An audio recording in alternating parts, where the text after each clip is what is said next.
wine spoils fast. Red wine lasts about 1 day, white wine lasts about 3 days.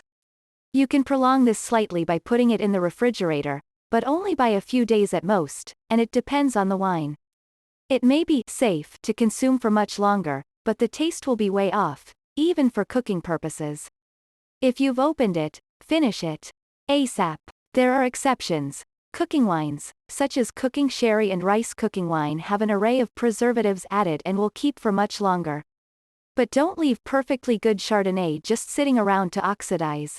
The trick is that you won't want it to oxidize, although red wine needs to breathe to reduce some of the tannins, which is why Daniel Bingham said it might improve. So, if you just need to hold it for a few days, store the bottle upright, minimize surface area exposed to air, and not on the door of the fridge. It'll get jostled and mix air into it. They also sell gadgets that inject nitrogen or other non-oxygen gas into bottles, or things to suck out the air, etc. But if you're not much a wine drinker, from your earlier comments, I wouldn't bother. Hell, I don't even know if they work.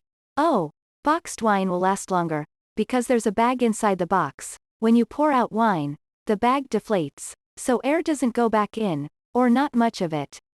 You can hold boxed wine for a week or two, maybe even longer without problem. If you're not much a wine drinker, and only cook with the wine, you might want to consider freezing it. As with everything else. An ice cube tray, freeze, transfer to zip-top bag.